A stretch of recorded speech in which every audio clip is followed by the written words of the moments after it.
វីដេអូមួយនេះគឺមានប្រយោជន៍បំផុតដែលចែករំលែកទៅដល់បងប្អូនដែលជាអ្នកលក់គ្រឿងសមុទ្រជាពិសេសបងប្អូនដែលទិញគ្រឿងសមុទ្រពិសាយកមកចម្អិននៅផ្ទះខ្លួនឯងតែម្ដងគ្រឿងសមុទ្របើអត់ចេះតិចនិចក្នុងការចម្អិនទេខាតទាំងពេលវេលាខាតទាំងលុយហើយខូចចិត្តទៀត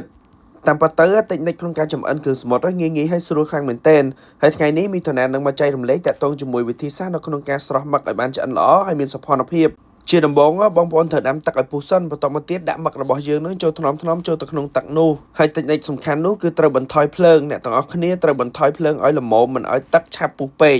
នេះគឺជាចំណុចសំខាន់បំផុតដែលមិនធ្វើឲ្យមឹករបស់អ្នកទាំងអស់គ្នារលាត់ស្បែកដែលធ្វើឲ្យខូចសោភ័ណភាពហើយធ្វើឲ្យមឹករបស់អ្នកទាំងអស់គ្នានឹងឆ្អិនល្អបន្ទាប់ពីអ្នកទាំងអស់គ្នាប្រើភ្លើងតិចហាមដាច់ខាតចំពោះការបង្ខំភ្លើងខ្លាំងដើម្បីឲ្យឆាប់ពុះវាធ្វើឲ្យមឹករបស់អ្នកទាំងអស់គ្នារលួយហើយមិនឆ្អិនដល់ក្នុងបានល្អ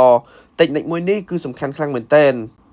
បន្ទាប់ពីទឹកពុះតិចរយៈពេល3នាទីមកអ្នកទាំងអស់គ្នាអាចស្រង់មឹករបស់អ្នកទាំងអស់គ្នាឡើងបានហើយគឺវាបានទាំងសោភ័ណភាពស្អាតហើយឆ្អិនដល់ក្នុងទោះបីជាមឹករបស់អ្នកទាំងអស់គ្នាធំឬមានពងខាងក្នុងក៏ដោយក៏ឆ្អិនអស់ដែរបន្ទាប់ពីធ្វើតាមតិចនិចដែលខ្ញុំណែនាំអ្នកទាំងអស់គ្នាហើយអ្នកទាំងអស់គ្នានឹងទទួលបានមឹកមួយដែលឆ្អិនបានល្អហើយមានសោភ័ណភាពដូចក្នុងវីដេអូដែលខ្ញុំបង្ហាញនឹងអញ្ចឹងកុំភ្លេច share វីដេអូនេះចែករំលែកទាំងអស់គ្នាផងណាអរគុណ